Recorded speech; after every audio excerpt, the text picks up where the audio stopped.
Hello दोस्तों, स्वागत है आपका उदित एकेडमी में। जैसे कि एंट्रेंस एग्जाम का हम लोग तैयारी कर रहे हैं, केमिस्ट्री का लाइव डिस्कशन तो जब फर्स्ट में बहुत ही अच्छा आप लोगों ने मेहनत की, उनके लिए बहुत बहुत धन्यवाद। और उन बच्चों के लिए आज के लिए बहुत बहुत कॉन्ग्रेचुलेशन जिन बच्चों ने बहुत ही अच्छा करा है उन्होंने। और साथ में अगर हम लोग बात करें तो चैप्टर 2 का भी हम लोगों ने टेस्ट लिया था, उनको आज हम लोग देखेंगे कि इस टेस्ट में किसने बाजी कौन सा पोजीशन का मारा, किसने टॉप लाया। 12th रैंक तक देखेंगे एक करके। और आप भी जुड़ सकते हैं अगर आप अब तक ऐप पे नहीं जुड़े हैं।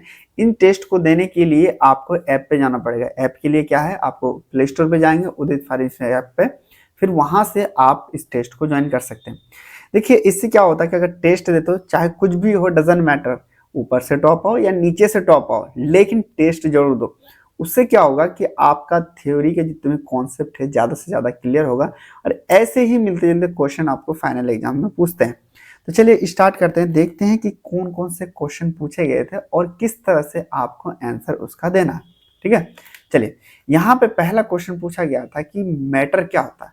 अरे द्रव क्या होता है यार? द्रव ऐसा चीज जिसमें कम से कम मास हो और स्पेस घेरता हो, उसी को हम लोग द्रव कहते हैं। तो पहला ऑप्शन क्या दिया हुआ कि कोई भी चीज जिसमें मास हो और वो स्पेस घेरता हो, उसको हम लोग द्रव कहते हैं। तो राइट आंसर क्या होगा, आप कमेंट में बताना। राइट आंसर के बारे में बात करें तो ये हमारे पास ये होगा।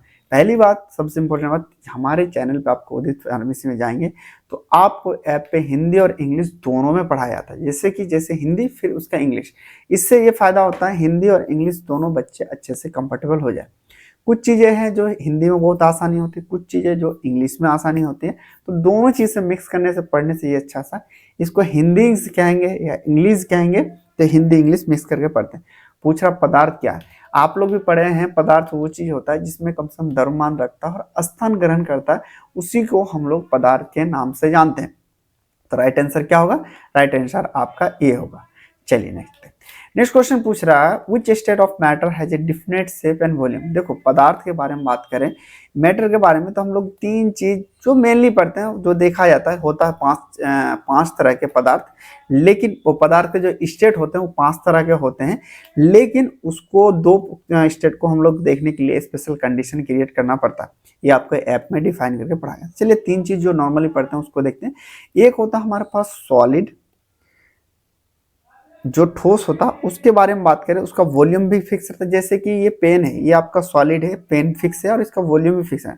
दूसरा आता है हमारे पास लिक्विड, जिसमें क्या होता है कि वॉल्यूम तो फिक्स होता है। जैसे कि अगर मान लीजिए 200 ml पानी है तो पानी फिक्स रहेगा, लेकिन पानी जिस कंटेनर में रखेगा उसी हिसाब से रखेगा। गोल में रखेगा गोल हो जाएगा, लंबा में रखेगा लंबा हो जाएगा।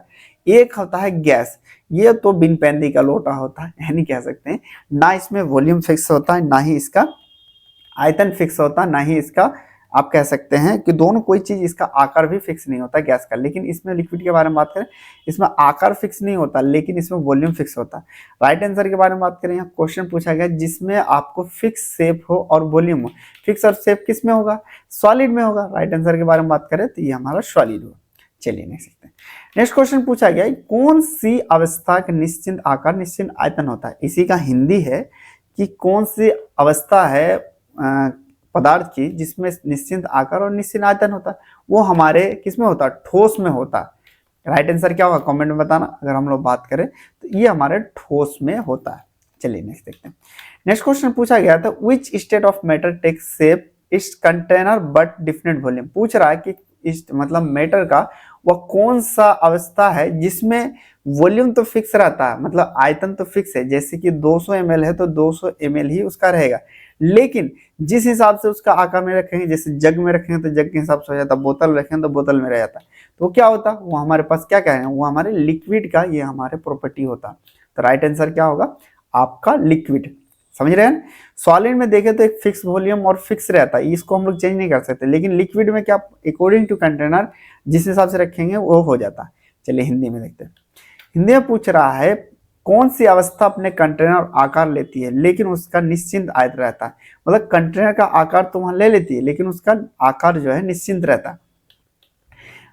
निश्चित कौन रहता है, अगर हम लोग बात करें जो तरल पदार्थ होता है वो क्या है, कंटेनर के हिसाब से वो आकार ढल लेता है, बस उसका आयतन फिक्स रहता है। चलिए देखते हैं नेक्स्ट। नेक्स्ट क्वेश्चन पूछ रहा विच state of matter has a neither different shape nor volume, मतलब कौन सा इसमें पूछ रहा सॉलिड लिक्विड गैस। हमने आपको बताया कि जो गैस में होता है ना ही उसका शेप फिक्स रहता। देखो जैसे कि अगर मान लो 1 लीटर गैस भरा होगा, 5 लीटर का सिलेंडर है मान लेते हैं, 1 लीटर का गैस भरा होगा तब भी पूरे में फैल जाएगा, 5 लीटर भरा होगा तब भी फैल जाएगा वो, तो उसमें ना उसका फिक्स आतर रहता ना ही उसका कोई शेप रहता। तो राइट आंसर क्या होगा, इसमें पूछ रहा कौन सी मैटर में होता, ये हमारे गैस जो होता है इसमें कोई फिक्स नहीं होता। चलिए हिंदी देखते हैं। हिंदी में पूछा गया कौन सी अवस्था ना तो निश्चित आकार होता है ना ही आयतन होता है, यानी बिन पेंडी का लोटा अकॉर्डिंग टू सिचुएशन वो ढल लेता। तो गैस की अवस्था के बारे में बात करें तो गैस में ना ही कोई निश्चित आकार होता है ना ही कोई आयतन होता है। राइट आंसर क्या होगा, गैस होगा। चलिए नेक्स्ट क्वेश्चन पूछ रहा which of the process changing from liquid solid to liquid, पूछ रहा है कि उस प्रोसेस का नाम क्या है जो सॉलिड से लिक्विड में कन्वर्ट हो जाता है, क्या होता है। एक थोड़ा सा याद रखना, इससे एक क्वेश्चन फाइनल है, फिक्स है, ये पूछना। देखो जब हम लोग सॉलिड से लिक्विड में कन्वर्ट करते हैं तो इसको हम लोग मेल्टिंग के नाम से जानते हैं, जिसको हिंदी में गलन कहते हैं। और यही चीज अगर सॉलिड से हम लोग लिक्विड में गलते हैं तो इसको हम लोग इवेपोरेशन के नाम से जानते हैं, वाष्पीकरण के नाम से जानते हैं। ठीक है, ये याद रखना। अब देखो लिक्विड से अगर सॉलिड में की तरफ जाएंगे, लिक्विड से अगर सॉलिड की तरफ जाएंगे तो उसको हम लोग कहते हैं फ्रीजिंग, यानी जैसे कि पानी को अगर हम लोग जमा देते हैं तो उसको हम लोग फ्रीजिंग के नाम से जानते हैं। अगर गैस को हम लोग लिक्विड में कन्वर्ट करेंगे तो इसको हम लोग कंडेंसेशन के नाम से जानते हैं। ठीक है, अब एक चीज आता है कि कुछ ऐसी चीज होता है कि डायरेक्ट सॉलिड से गैस में कन्वर्ट हो जाता है, उसको हम लोग सब्लिमेशन के नाम से कहते हैं। जैसे कैम्फर, वो लिक्विड में कन्वर्ट ही नहीं होता, वो डायरेक्ट क्या है आपका गैस में कन्वर्ट हो जाता है। अब गैस से अगर डायरेक्ट में सॉलिड में कन्वर्ट हो जाता है इसको हम लोग डिपोजिशन के नाम से जानते हैं। जैसे गंगा के ऊपर डायरेक्ट क्या होता है गैस जो है कन्वर्ट हो जाता है किसमें, सॉलिड में कन्वर्ट हो जाता है, जिसको हम लोग डिपोजिशन के नाम से जानते हैं। चलिए अब मुझे बताना पूछ रहा है कि सॉलिड से लिक्विड में कन्वर्ट करने का क्या कहते हैं, इसमें ऑप्शन दिया। देखो सॉलिड से लिक्विड में बताइए आप मुझे, यहाँ पे देख के बता दो यार। राइट आंसर बिल्कुल आपका बी है, किसको हम लोग मेल्टिंग के नाम से जानते हैं। चलिए इसी को हिंदी में देखते हैं, सॉलिड को तरल में बदलने की प्रक्रिया को क्या कहते हैं। जो ठोस को तरल में बदलने की प्रक्रिया को हम लोग गलन के नाम से जानते हैं। राइट आंसर क्या होगा आपका, बी होगा। चलिए नेक्स्ट क्वेश्चन पूछा गया था what is the process changing from liquid to a solid, पूछ रहा है कि लिक्विड से अगर सॉलिड में कन्वर्ट होगा, जैसे अगर मान लीजिए पानी है, वाटर से अगर मान लीजिए आइस में कन्वर्ट होता है तो इससे क्या कहते हैं, फ्रीजर से ही तो डालते हैं, तो किसमें होता है, फ्रीजिंग। राइट आंसर क्या होगा आपका, राइट आंसर के बारे में बात करते हैं, इसको हम लोग फ्रीजिंग के नाम से जानते हैं। चलिए हिंदी में देखते हैं। पूछा गया तरल से ठोस में बदलने की प्रक्रिया क्या कहते हैं। तरल से ठोस में प्रक्रिया को बदलने की प्रक्रिया को हम लोग जमना कहते हैं। सरस्वती वाला जमना नहीं, ये वाला जमना कहते हैं। चलिए यहाँ पे क्वेश्चन नेक्स्ट पूछा गया था what is the process of changing from liquid to gas, पूछ रहा है लिक्विड से गैस में जब कन्वर्ट होता है तो उसको हम लोग क्या कहते हैं। अभी हमने जाना कि इवेपोरेशन कहते हैं, यानी देखो जब पानी को जब ज्यादा हीट करोगे तो उड़ने लगता है, इवेपोरेशन होने लगता है। होता है नहीं होता, बिल्कुल होता है। राइट आंसर क्या होगा, राइट आंसर के बारे में बात करें ABCD, राइट आंसर की बात करते हैं इसको C कहते हैं। चलिए इसका हिंदी देखते हैं। हिंदी में क्वेश्चन पूछा गया है कि तरल से गैस में बदलने की प्रक्रिया को क्या कहते हैं। तरल में गैस में बदलने की प्रक्रिया को किस नाम से जानते हैं। अगर हम लोग बात करें तो उसको हम लोग वाष्पीकरण के नाम से जानते हैं। किसके कारण से, वाष्पीकरण के नाम से जानते हैं। चलिए नेक्स्ट क्वेश्चन देखते हैं। नेक्स्ट क्वेश्चन पूछा गया था कि what is the process of changing gas to liquid, पूछ रहा गैस से अगर मान लो कि गैस से लिक्विड के तरफ अगर कन्वर्ट करते हैं तो उसको हम लोग क्या कहते हैं, उसको हम लोग कंडेंसेशन के नाम से जानते हैं। क्या है, कंडेंसेशन के नाम से जानते हैं। अब मुझे बताओ ABCD में कौन सा राइट आंसर होगा। राइट आंसर क्या होगा, राइट आंसर के बारे में बात करें तो इसको हम लोग D कहते हैं। चलिए अब हिंदी देखते हैं। पूछ रहा गैस से तरल में बदलने की प्रक्रिया को क्या कहते हैं। गैस में तरल में बदलने की प्रक्रिया को हम लोग क्या कहते हैं, उसको हम लोग संघनन के नाम से जानते हैं। राइट आंसर क्या होगा, राइट आंसर आपका D होगा। चलिए नेक्स्ट देखते हैं। नेक्स्ट क्वेश्चन पूछा गया what is the process of changing solid into direct gas, पूछा अभी मैंने आपको बताया कुछ चीज होते हैं जो सॉलिड से लिक्विड जाता है, लिक्विड से फिर गैस में जानता है। लेकिन कुछ चीज ऐसा होता है कि लिक्विड नहीं है, जैसे हीट करोगे तो ऊपर चला जाता है, डायरेक्ट वो गैस में कन्वर्ट हो जाता है। तो इसको हम लोग सब्लिमेशन के नाम से जानते हैं। क्या है? सब्लिमेशन के नाम से जानते हैं। अब जैसे कैंफर एग्जांपल पे ले लीजिएगा, इसको डिटेल में पढ़ाया गया है यहाँ पे। राइट आंसर क्या होगा इसका, देखना कौन से में है सब्लिमेशन। सब्लिमेशन यानी कह सकते हो इसका ऑप्शन सी होगा। चलिए हिंदी देखें। हिंदी में पूछ रहा है ठोस से सीधे गैस में बदलने की प्रक्रिया क्या कहते हैं। ठोस में गैस में सीधे बदलने की प्रक्रिया को हम लोग सब्लिमेशन के नाम से जानते हैं। तो राइट आंसर क्या होगा आपका, सी होगा। चलिए नेक्स्ट क्वेश्चन पूछा क्या गया था आपको, देखते हैं। नेक्स्ट क्वेश्चन ये पूछा गया था what is the process changing gas directly into solid.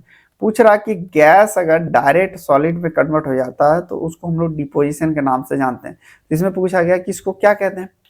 पहला है फ्रीजिंग, मेल्टिंग, सब्लिमेशन, फिर डिपोजिशन। तो राइट आंसर क्या होगा। राइट आंसर के बारे में बात करें तो ये हमारा डिपोजिशन होगा। चलिए हिंदी में देखते हैं। हिंदी में क्या कहा गया यहाँ पे, गैस से सीधे ठोस में बदलने की प्रक्रिया क्या कहते हैं। गैस में ठोस से बदलने की प्रक्रिया को हम लोग ध्रुवन के नाम से जानते हैं, यानी कह सकते हैं डिपोजिशन कहते हैं। चलिए लास्ट में वो घड़ी जो आप लोग अब तक इंतजार कर रहे थे वो आ गया, देखते हैं सबसे पहले टॉपिक से। कॉन्ग्रेचुलेशन अभिषेक यादव जी, सारे बच्चे कॉन्ग्रेचुलेशन लिखना कमेंट में। बिल्कुल कॉन्ग्रेचुलेशन अभिषेक यादव सबसे टॉप 1 नंबर पर लाए, जिन्होंने 80 में से 80 नंबर लाए। जानवी राय आपको भी बहुत बहुत कॉन्ग्रेचुलेशन, जिन्होंने रैंक 2 हासिल किया। सुरफ ने अगर यहाँ पे रैंक 3 हासिल किया, आपको भी कॉन्ग्रेचुलेशन। रोहित जी आपको कॉन्ग्रेचुलेशन। सौरभ जी कॉन्ग्रेचुलेशन। सारे बच्चे कॉन्ग्रेचुलेशन लिखो। आपका नहीं आया, कम से कम दूसरे को अप्रिशिएशन तो कर सकते हो, खुद ही लिख लो सौरभ जी कॉन्ग्रेचुलेशन। फिर आता है अक्की भाई, अक्खा भाई मुंबई का, उसी तरह हमारे अक्की भाई यादव, उसको भी कॉन्ग्रेचुलेशन, अच्छे मेहनत कर रहे हो आप लोग। सिम्मी मोरिया आपको भी कॉन्ग्रेचुलेशन। समीर कॉन्ग्रेचुलेशन। मजनू भाई को कॉन्ग्रेचुलेशन। आकांक्षा पांडे, अच्छे बच्चे ये सारे चीज कॉन्ग्रेचुलेशन। वो आकांक्षा पांडे 2-2 है हमारे पास, कॉन्ग्रेचुलेशन आप लोगों को। मैसवी अंसारी कॉन्ग्रेचुलेशन आप लोग को। और भी जितने तक आपने दिया है इनको ऐप में बताया गया है कि किसका कौन कौन से रैंक है, वो कल मैं बता दूंगा आपको 7:30 बजे, ठीक है। चलिए 9 से 10 बजे ऐप चलती है, लाइव क्लासेस डेली आपका केमिस्ट्री का। चलिए यहाँ पे अगर हम बात करें, नेक्स्ट क्वेश्चन पूछा गया था what is the amount of matter in object. पूछ रहा what is the amount of matter in object is called. पूछ रहा किसी अमाउंट का जो मैटर होता है उस ऑब्जेक्ट को क्या कहते हैं, उसको वॉल्यूम कहते हैं, डेंसिटी कहते हैं, या फिर मास कहते हैं, या वेट कहते हैं। बताओ, इसको हम लोग मास के नाम से जानते हैं। मास के बारे में बात करें तो मास हमारा फिक्स होता है और वॉल्यूम मास हमारा फिक्स था, वेट में वेरिएशन हो सकता है। इसमें देखो क्या करें, वस्तु में पदार्थ की मात्रा को क्या कहते हैं। वस्तु में पदार्थ की मात्रा को हम लोग मास के नाम से जानते हैं। किसके नाम से जानते हैं, जिसको हम लोग द्रव्यमान के नाम से जानते हैं। चलिए नेक्स्ट क्वेश्चन पूछा है what is the amount of space an object occupy called. इसमें पूछ रहा है कि कोई भी ऑब्जेक्ट ले लेते हैं, अगर मान लीजिए वो ऑक्यूपाई कर रहा है कितना स्पेस, तो उसको हम लोग वॉल्यूम के नाम से जानते हैं कि कितना ऑक्यूपाई कर रहा है। जैसे कि किसी पानी में मान लो नाव डाल देते हैं, यही है तो एटमोस्फेयर में कितना है, ये वॉल्यूम ऑक्यूपाई करता है। तो राइट आंसर क्या होगा, इसको हम लोग वॉल्यूम के नाम से जानते हैं। चलिए हिंदी में देखते हैं, हिंदी में क्या कह रहा है, वस्तु द्वारा ग्रहण की गई स्थान की मात्रा को क्या कहते हैं। वस्तु द्वारा ग्रहण किए गए स्थान की मात्रा को हम लोग आयतन के नाम से जानते हैं। राइट आंसर क्या होगा, इसको हम लोग आयतन के नाम से जानते हैं। चलिए यहाँ पे पूछ रहा हूँ what is the mass per unit volume. Mass per unit volume को हम लोग डेंसिटी के नाम से जानते हैं। राइट आंसर क्या होगा, यहाँ पर हमारा बी होगा। चलिए नेक्स्ट हिंदी में देखते हैं। हिंदी में पूछ रहा है कि द्रव्यमान प्रति इकाई का आयतन को क्या कहते हैं। द्रव्यमान प्रति आयतन को हम लोग घनत्व के नाम से जानते हैं। किसके नाम से, घनत्व के नाम से जानते हैं। राइट आंसर क्या होगा आपका, बी होगा। देखो इसी चीज को और भी डिटेल में ऐप में वहां पे एकदम डिस्कस किया गया कि ये क्यों कहते हैं। चलिए लास्ट क्वेश्चन ये पूछा गया what is the measure of kinetic energy of particle in object is called. पूछ रहा है कि हम लोग जो मेजर करते हैं काइनेटिक एवरेज एनर्जी को किसी पार्टिकल में, उसको हम लोग किस नाम से जानते हैं, उसे क्या कहते हैं, किस चीज से जानते हैं। देखो उसको जो हम लोग जानते हैं वो हमारा टेम्परेचर से हम लोग मेजर करते हैं। ठीक है, टेम्परेचर जितना ज्यादा दोगे उतना ज्यादा काइनेटिक एनर्जी बढ़ेगी, जितना कम दोगे उतना कम काइनेटिक एनर्जी रहेगी। हिंदी में देखते हैं क्या कह रहा है। हिंदी में कह रहा है वस्तु के कणों की औसत गतिज ऊर्जा का माप क्या कहलाता है। उसको हम लोग गतिज ऊर्जा का माप हम लोग तापमान कहलाता है। जितना ज्यादा वहां पे मूवमेंट होगा उतना ज्यादा तापमान होगा। चलिए यहाँ पे आता है what is the building block of matter. पूछ रहा है कि बिल्डिंग ऑफ ब्लॉक मैटर का क्या होता है, कि एटम या मॉलिक्यूल से बना रहता है। इसमें पूछ रहा है कि जो मैटर बना रहता है किससे बना रहता है, वो एटम और मॉलिक्यूल से ही हमारे बने रहते हैं। राइट आंसर क्या होगा, राइट आंसर आपका ये होगा। देखो एटम में ही हमारे अंदर तीन चीज होता है, एक होता है इलेक्ट्रॉन, एक होता है न्यूट्रॉन, एक होता है हमारे पास प्रोटॉन। इसे पूछ रहा है मेन, गलत लोग क्या लगा देंगे यहाँ पे इलेक्ट्रॉन प्रोटॉन लगा देंगे, लेकिन यहाँ पे आपको मॉलिक्यूल एटम और मॉलिक्यूल लगाना है, उससे ही बने रहते हैं।